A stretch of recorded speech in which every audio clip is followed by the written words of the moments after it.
Property continues to outpace wages. Let's have a look. Hello everyone, Florian.Heise here, and welcome to another episode of HeiseSays. Grab your stein of coffee. Let's look at this article from brokernews.com.au because, frankly, I don't think it is going to surprise anyone.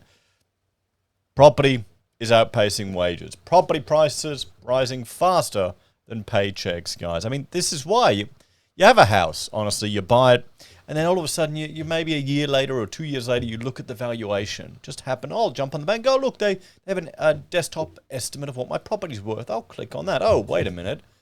Look how much we made, honey. Look, look, look. Why are we starting a business? Why are we taking this risk? Why are we doing this, this, this? Oh, well, let's take that equity and buy another house and buy another house and buy another house. And then it's the great Australian dream. Or at least it feels like it, guys. Because that's the biggest issue I have with property obsession in our culture, is that it will disincentivize people to innovate in other aspects and to start businesses, because the ROI is well worth it and it's pretty much backed by the government. Anyway, let's have a look.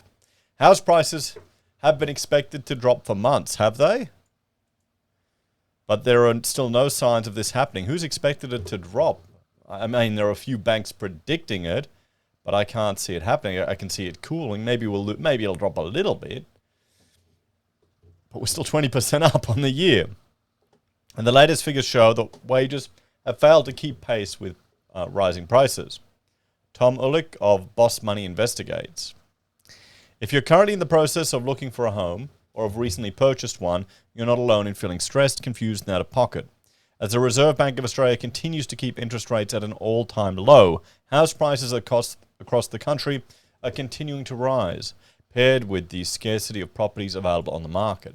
Well, here we've got the two things which really have there are a few things which have amped up the property market, but two of the big ones are the insanely low interest rates, and they're starting to slowly fade away, at least the fixed ones, and reduce supply. It was all a bit up in the air, all a bit crazy. People weren't selling their houses. Now they're starting to come back on the market, and interest rates are starting to creep up. So, delays in construction due to COVID-19. It's no secret that people are currently paying too much for properties. Let's put it in retrospect. In June 2020 quarter, 16% of borrowers were taking out loans amounting to at least 6 times their annual income.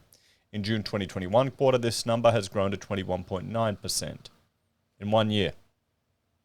But it's not all bad news. Despite these record high percentages, there's been a positive shift in APRA's banking statistics. In fact, this year alone saw a fall in the share of loans with an LVR above 90%, from 9.2% to 8.6%, meaning the number of loans to borrowers who have paid less than a 10% deposit has declined. Or it could be that because property has gone up 20% in the year, that's affecting this number. The share of interest-only loans also fell from 18.2% to 17.4%, indicating that more borrowers have been paying down their mortgages from day one. The share of non-performing mortgages on lenders' books also declined from 1.1% of loans to 1%. So when will the cash rate rise? Leading Commonwealth Bank economist Garrett Arad has said he expects the RBA to start increasing the cash rate as of November 2022. He expects that by quarter 3 of 2023, it will have risen back to 1.25%. However, Australia's housing-related debt is currently so high that an increase of 1.25% will elevate all interest payments to 5% of disposable income. In regions where lockdowns have been tight, mortgage stress has quickly followed, and research has revealed that 89% of homeowners in those areas are paying for mortgages they can't afford. Now, okay, I'm going to bring up a definition here of mortgage stress, guys, or housing stress, because we're hearing this again and again where people are concerned about, hang on, let me bring it up right here, concerned about mortgage stress. So many of us are going to get into trouble. Essentially, it's, when households spend, low-income households spend more than 30% of their gross income on housing costs. That's the definition of housing stress. Same thing as mortgage stress. But it's the low-income households. We have a look at the different disposability brackets for different households. You're seeing quite a shift here, guys. You've got the upper end over $2,000, middle just under 1,000, and the bottom at 433. They're talking about the bottom people here in housing stress.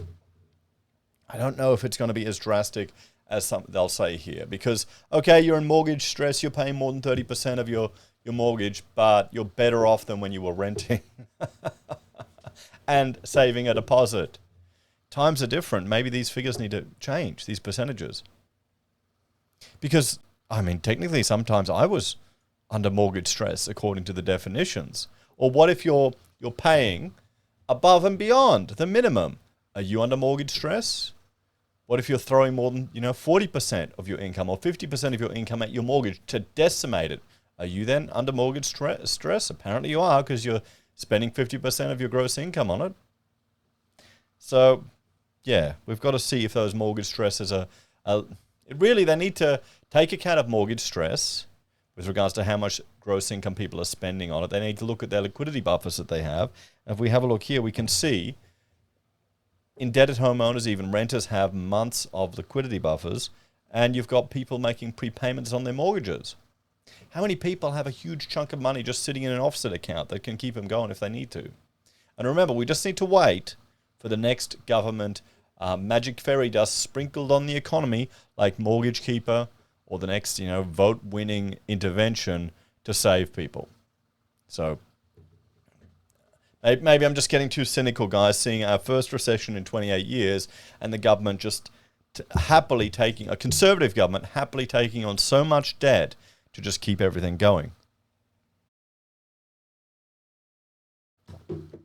So, the forecast of a 1.25% interest rate for 2023 is very low compared to previous periods.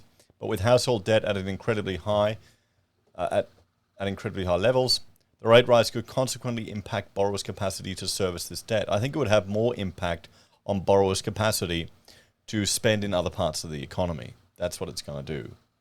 But there is a positive.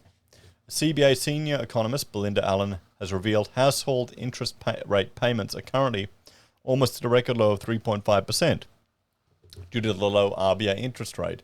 This demonstrates that although many may be doing it tough, the figure is much lower than the 8.5% interest that homeowners were paying during the GFC. The RBA's ability to prevent the economy from getting out of hand has protected many homeowners during these difficult times and helped them manage their debts. For example, a mortgage of $500,000 that is fixed for 2 years at 1.8% would see repayments increase by $500 to $660 per month at the end of the 2 years, assuming a 1% rate rise. Therefore, a decrease in the cash rate has lowered these repayments and allowed borrowers to take better control over their financial commitments. Then where's the trouble? The major issue will arise for those who have only paid a 5% deposit on their home, as they've had to rely on financial support from either the banks or family members. While loans have grown by over 15% in the past few years, incomes have remained stagnant. In many cases, incomes have even decreased due to job losses or reduced working hours. Compared to borrowers in New South Wales, where 2 in 5 are already experiencing mortgage stress due to spending more on their mortgage payments than they're earning. What? That's not the definition of it anyway. That's okay. Queenslanders are considered well off. If rates in New South Wales rose by as little as 1%, people could lose their homes, as those with smaller deposits would see large increases in their repayments. Business analysts have pointed out that mortgage stress is not apparent across Australia, as struggling homeowners have been encouraged to sell before faced with irreversible debt. And we've seen that, guys. Here's owner-occupier refinancing has shot up. Investors, excluding refinancing, has shot up. We've seen that, guys. Here's the thing. Well, let's have a bit of a talk about this. We've had our first recession in 28 years. We've just had another quarter of negative growth. We may be getting a double dip recession. We'll have to see. But are we going to see a dramatic crash in housing prices? Maybe there may be some people in Sydney and Melbourne that'll tip over the edge, but the banks, can you imagine that they would intervene to slow down the process? Give people extra time to sell on their terms. Look what happened with the intervention, the billions of dollars of loans that was offset, and APRA allowed the banks to record that a different way on their books. So, yeah. I don't know, guys. I can't see Unless there's dramatic political will for a market correction, I can't see it happening significantly in Australia. You tell me what you think, guys. I mean, what have we just seen happen? And remember, we've got an election coming up. Anyway, thanks for watching. Take care. And I'd like you to watch this last video I did about, hang on, I gotta find it here. How much house a carton of smokes will buy you. There you go, guys. Check that out. You'll be shocked. If you don't smoke, you'll be shocked. And remember, most of that is taxes. Take care. I'll see you later.